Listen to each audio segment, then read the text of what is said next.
the moment they don't go out to do their roles, not because they are not being supported. They have become, they have changed. They are not the officers we used to know, whereby they can even walk at night and go and do their job.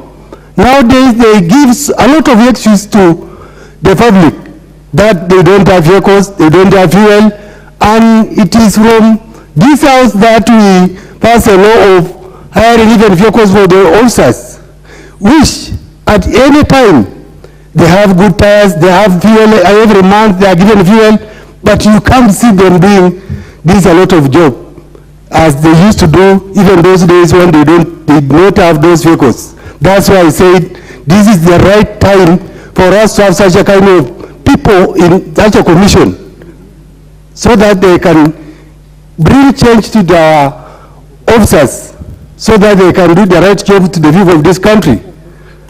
Mr. Speaker, because of the good testimonies that have been given about the person, the nominee for this position or this commission, I support and I pray my colleagues will support the nominee to get this job so that he can change the characters of the officers we have in this country. Thank you, Mr. Speaker.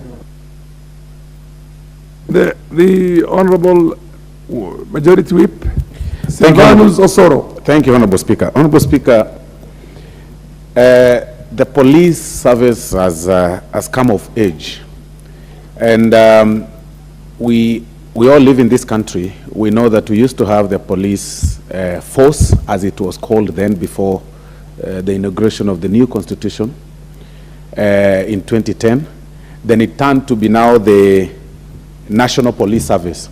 That ideally meant that the police are service providers, and they would use, all ways possible and formulas possible to offer service other than use force, as it were, before 2010. And in of course, coming up with such review of the law, then it meant that the National Police Service ought to have been left to be independent, but with the supervision of a National Police Service Commission, a commission that is mandated to oversee the operations of the police.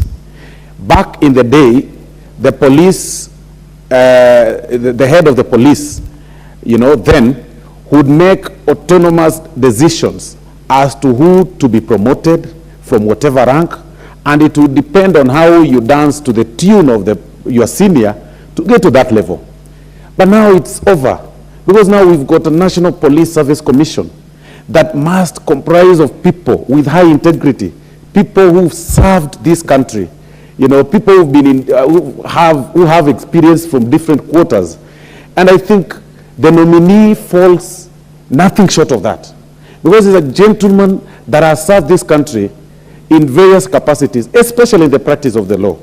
A person that has the history of this country, and a person who's practiced in our courts and knows the judicial system and the court process and everything. He served the country at the time when the police then used to abuse their prosecutory powers, then, as it were. And he's also served this country as an advocate the new constitution, at the time when now police did not have the prosecutory powers to prosecute.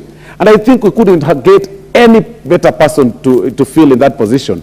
The nominee is a smart person, with a strong legal background and highly experienced in terms of every area of practice. And being a commission is going, of course, with the synergy of the other members, to form a synergy with the other members of the commission, and make sure that, of course, we continue bringing confidence and yielding and building confidence with the police, because the members of the public, of course, have been having issues previously with the police, but with now this, amalgamation of systems, having the police service and having the National Police Service Commission, which does not necessarily have people with a military background or the police training background, then that really helps us to be able to mitigate these challenges of the, engaging the police and the public.